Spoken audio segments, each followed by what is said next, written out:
Okay, I'm gonna press go live.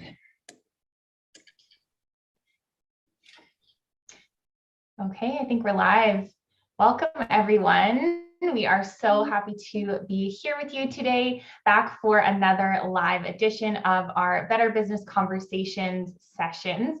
So I am Jen, this is Brittany. We are both business success coaches with Practice Better, and we're happy to be here with you today. So we are talking today all about how you can find new clients virtually. So obviously, this is quite a hot topic with many practitioners, many of you working online. And so we're excited to dive into this today. So if there is anyone joining us live or anyone watching the replay even, we would love to hear from you below. How is it for you in terms of finding clients online? Do you feel like you have a good flow with that, or you could use some new strategies? Let us know below in the comments, okay? Awesome. So yeah, we're going to talk today all about 10 main ways that you can really find new clients virtually.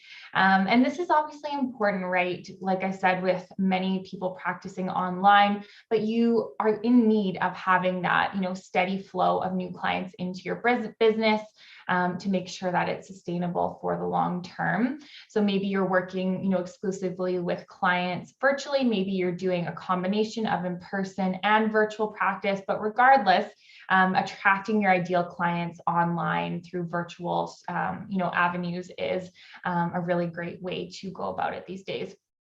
So, often there are lots of different ways that you can look to find clients online and virtually, but sometimes that can feel a little overwhelming, right? Like there's so many options that, where do you start? What's relevant for health and wellness professionals? That kind of thing. So in this session, we're going to help you navigate, the ever-changing really online space by sharing our top 10 favorite virtual ways to find new clients as a health and wellness practitioner. So let's dive in, Britt. Do you want to kick us off with a couple strategies? Yeah, so the first one that I want to mention, and this one I feel like is a little bit newer to the scene. Not everyone is maybe even aware of it yet, but it's Clubhouse.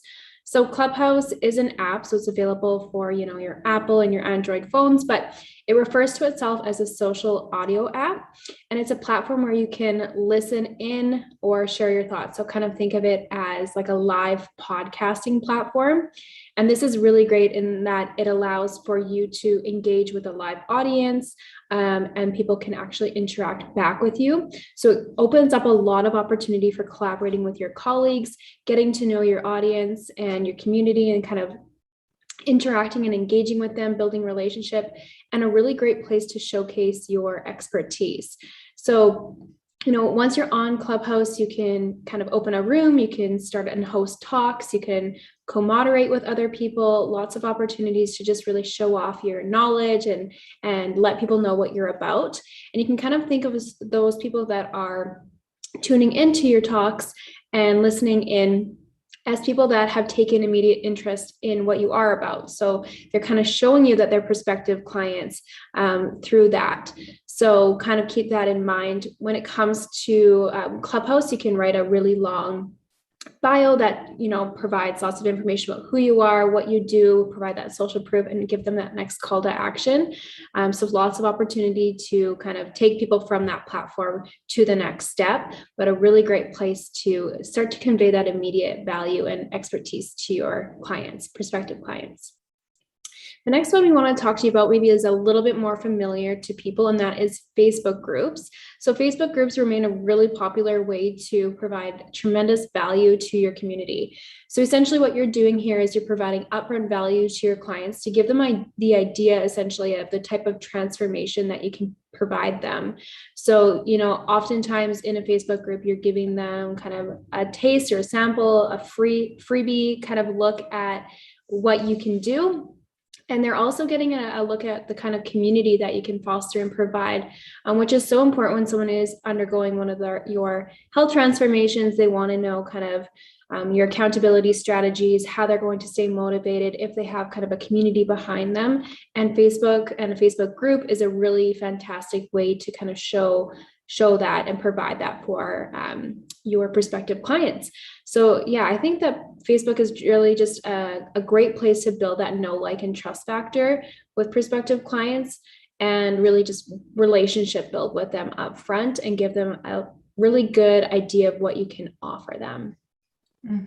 Yeah, I love those too, Britt. Yeah, and Clubhouse is fun. Like, I think, yeah, whether people are aware of that or not, I love the idea of that sort of being this social audio app, almost like a live podcast. It's pretty cool. And I think some really good opportunity to be found there for sure. Yeah. So continuing on with a couple more that are going to be more familiar probably, but still really worth speaking to. So the first one is Instagram. So of course, many practitioners are on Instagram as another, social media app. But it has sort of shifted, right? Recently they're calling themselves more of a video sharing platform. And so, of course, the photo piece isn't going away, but the video content is really helping users reach new audiences and attract new clients into your business. So really important to make use of the video piece if you are someone that is going to be utilizing Instagram to find new clients and, build that community and that side of things. So on the video front, there's, many different formats within Instagram that you can utilize to really engage with your community. So whether that's Instagram stories, you can put up an IGTV video, reels, and even short, 60-second or less videos right on your feed. So that those could go up just, as you would put a photo, but it's actually just a short video clip. So there's, different ways you can really share video and depending on how long the video is, then you can sort of tailor what type of content you want to put up there. But really focusing and honing in on that video piece with Instagram is really important these days, just with them sort of making that shift and transition into being more video, front and forward, that kind of thing. Also Pinterest. So I think this is worth mentioning as well. Most of you probably know of Pinterest. Maybe you do or don't use it for business, but it is a really great place to attract prospective clients through imagery. So beautiful or informative visuals, maybe eye-catching titles and taglines. So the aesthetic piece on Pinterest is really important.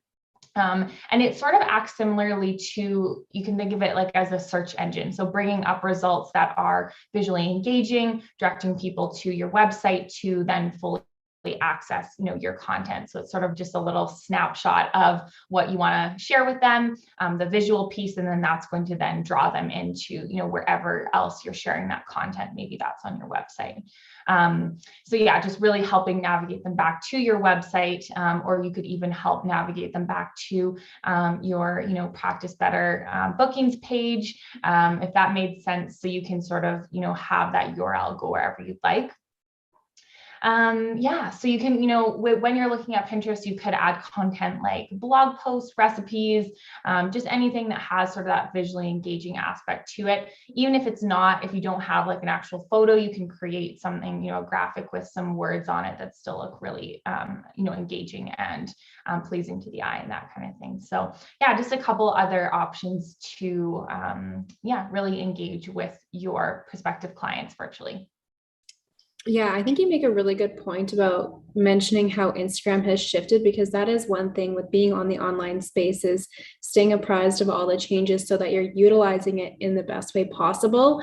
Because if you're not, then you're potentially hindering your ability to reach new audiences. So really good kind of tip to keep apprised of how things do shift over time.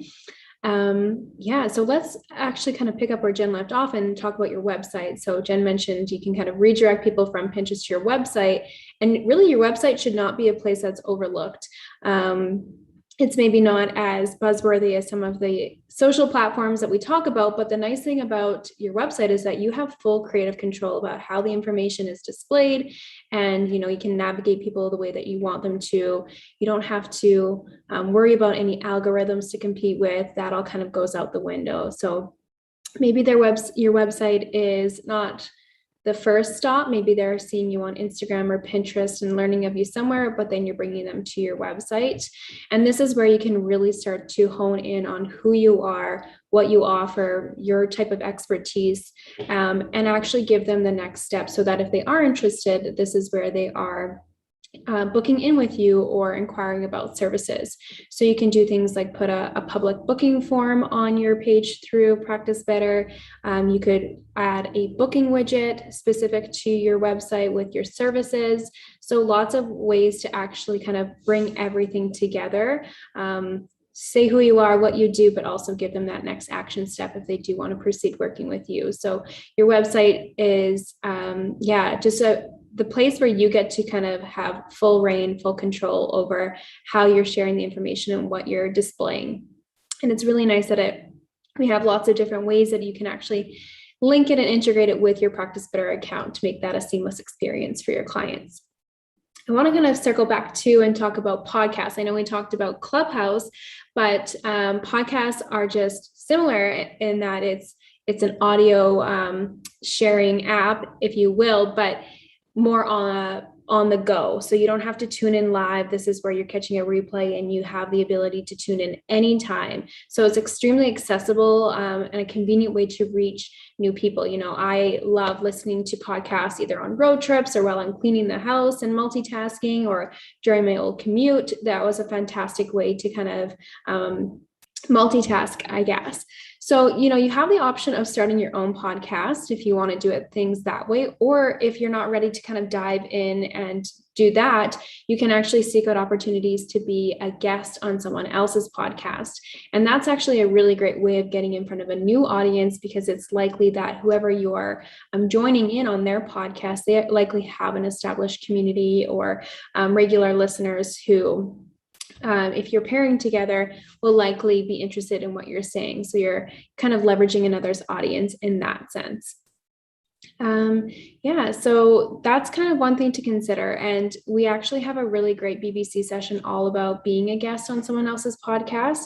So you can actually go back to our YouTube page and find that and listen in on that one. And you'll get lots of great ideas for how you can utilize podcasts to kind of expose yourself to new audiences too. Mm-hmm. Yeah, those are some great ones. And going back to the first one you mentioned, the website piece, I just wanted to say, like, we're going to, at the end of the session, actually show you in Practice Better a couple of those strategies that Britt mentioned. And so, yeah, stick around for that, because, we want to really highlight how you can actually do that in the platform. So, yeah. So the podcast piece is really awesome. And I love what you said, Britt, about being a guest on someone else's podcast. I think that's such a great way to like dip your toes in. If you're thinking maybe you do want to start your own podcast, to reach out and see how you can become a guest and have that experience. You know, do you like that? The audio piece, like how comfortable do you feel, that kind of thing. So yeah, I think that's great. Another one sort of along those lines could be writing guest blog posts. So, if we're looking to, have virtual ways to get in front of someone else's audience too, that's another really great way to do that through more written content, right, versus the audio content, and really being able to leverage someone else's community with that content. So, when you're, if you are looking to do that, I think it's important to look for ways to complement what other people do. So look for those who have blogs where your expertise complements what they're sharing, and can really add, another level of value to their community.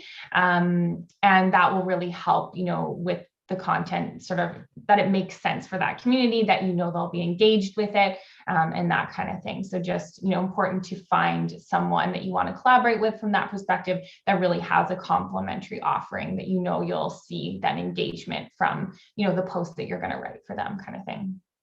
So that's one other option too, to really get in front of someone else's audience virtually. The next one here is Meetup. So this one is a little bit different. So if you want to actually bring people together over a common topic or theme, from virtual to in person, then Meetup is, worth considering as an option. So it really provides an opportunity for people to actually gather in real life over common interests. So it's a virtual platform, but then, the goal is to then meet up in real life to connect with one another, which I think, for many of us, we're in need of that these days after, having been at home so much and not have had a ton of interaction. So with Meetup, you can select, what you're interested in upon signing up, and then be notified of events in the area that align with what you're into. So if you were someone that wanted to host a meetup, on a health and wellness topic, something, in your area of expertise, you can, decide the topic and other event details, and then meet up with that group that's already sort of vetted and interested in what you do. So that can be a really nice way to foster that in-person connection through a virtual platform. So definitely something that you may want to check out.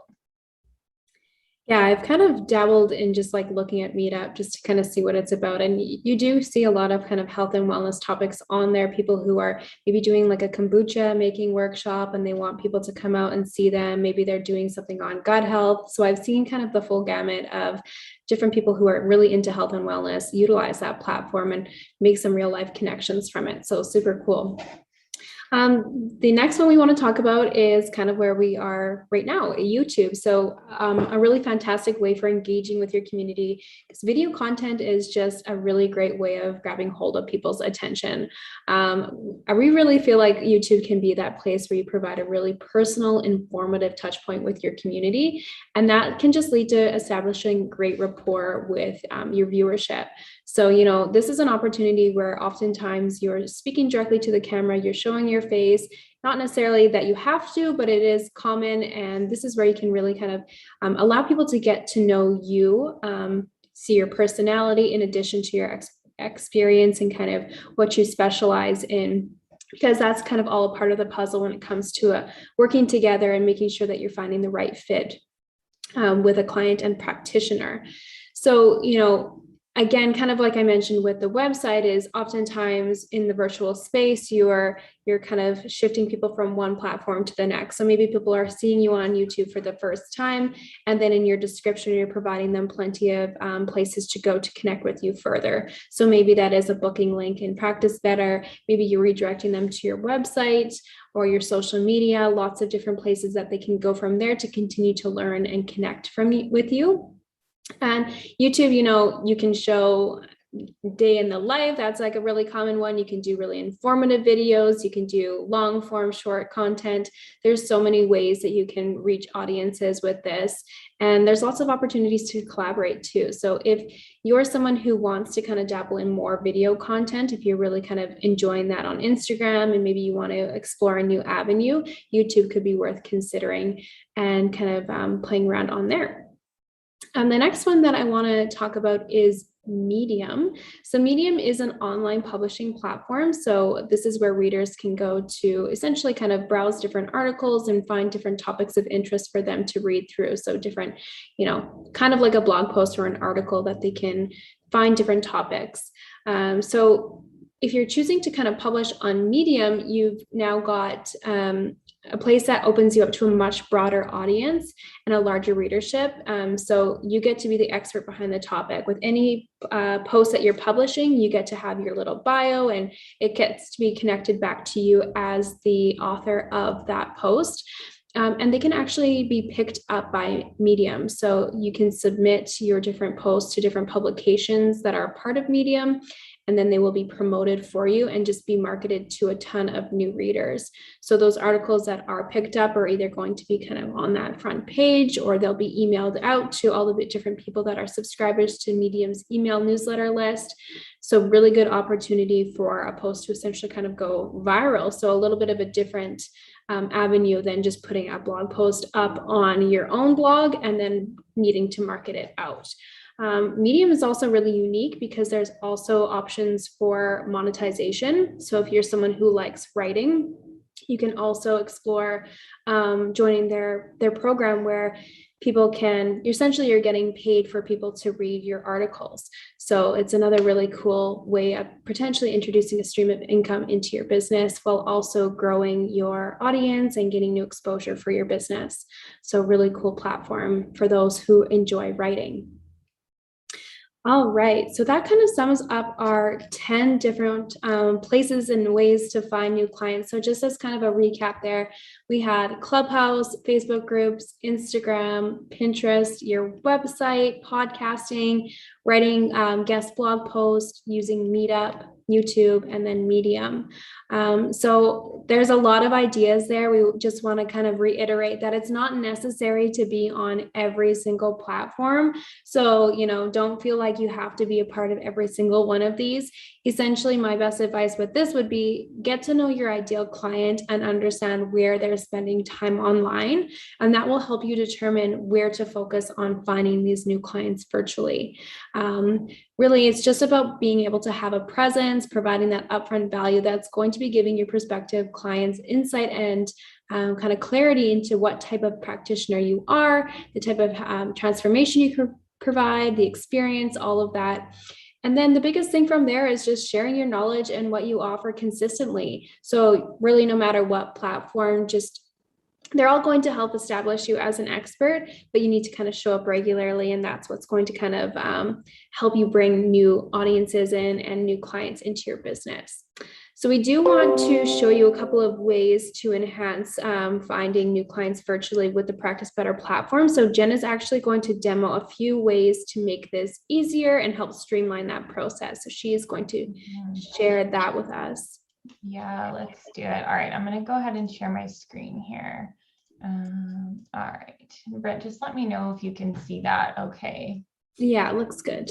Okay, perfect. So yeah, if you're going to be putting yourself out there on, these various virtual platforms, these virtual spaces with the goal of, bringing in new business, building community, making connections, it's important that you include some form of contact information, call to action, information on how to work with you, how to connect with you, all of that, right? Because it's one thing to, be sharing content and interacting on these platforms, but you'll always want to make sure that, if it's a prospective client, they know how they can then take that next step with you. So that's really important. So we're going to show you a couple ways in the Practice Better platform that you can actually, use some of your booking links and that kind of thing and put them onto, various platforms. So the first one that I wanted to show is a booking link for an individual service. So in Practice Better, for those of you who are familiar, maybe not, you can set up all your individual services. So these are things like maybe your discovery call, maybe your initial session, that kind of thing. So I'm going to navigate there to my services. So let's say, for example, you wanting to include a link to your free discovery session on some of these social platforms. So that's going to be your call to action with those prospective clients. That's going to, give them that next step to take if they are, really enjoying interacting with you on that platform and taking in your content.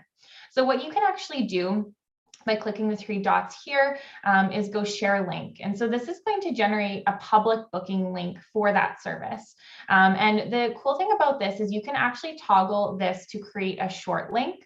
That's going to just basically take that big, long, bulky link and turn it into a nice, concise link. It's going to take them to the same place, but it's just nice to use on social media, maybe on your website, where you may have less of a character count, or you want to put it behind a button, but you do have this option to just shorten that link. So, if you wanted to put that, say, in your Instagram profile or something of that nature, then you could just copy this and easily put that there. I'm just going to go visit page here so you can see what this booking link sort of looks like. So, once the client or the prospective client were to click on that, it would take them to the booking page for that specific service. And one thing I did want to highlight is just on the left-hand side here is just your practitioner information. So you've got your name, your designation, but you've also got the opportunity to put in any social media links here. And so this is a really good opportunity to just, again, link back back to those different platforms. Maybe someone found you on Instagram and they've come to this booking page, but then they click on your Facebook link and that takes them to your private Facebook group. And that's where you really want to interact with them. So, just really linking together these different platforms that you're active on is a really great opportunity to continue that, virtual connection with your community. So this is the booking page. So then the client would just simply follow the prompts to book a session with you. So that's one option to, integrate your booking link onto, any of your platforms, your social platforms, or even your website. The other thing that I wanted to share, so I'm just going to navigate to booking pages and widgets here. So this public profile page link. So this is actually going to be a public page that displays your bio, accreditations, your contact info, and then a button for clients to request sessions. So this is another option to include as a link on, any of those virtual social media platforms or your website that will just sort of introduce you to them a little bit more before they actually go to book. So I'm just going to copy that and let's take a look at that page as well. And you can sort of see what this looks like. So we've got, yes, your name, your designation, and this other social links, but then you also have an opportunity to share, any other, information about yourself that you would like. So you can sort of put an about section here, just really letting them know, who you are, what you specialize in, and just try and really give it that personal flavor. And that really can, help foster that sense of connection. We also here have a testimonial section that we have put into Mary Smith's bio section, and this is optional. We've just put this here, but I think this is a really great opportunity to include some testimonials on this type of page. The social proof piece is always so valuable. So including those right on this public profile page in Practice Better can be a great option. As we scroll down, we've just got the accreditations, so any certifications that you have, and then locations. So if you do work in person at a physical location, you can include those as well. So yeah, so the public profile page is a really great option as well if you want to, have a little bit more of that color around who you are, have an opportunity to share more about yourself before you take them to book with you. Actually, one other thing I just wanted to share. So this is the public profile page, and then they also have the opportunity to select work with me, and then that will allow them to actually book in with you. So just wanted to mention that as well. You also have the opportunity to include a link to your website and your blog if you want to direct potential clients there as well.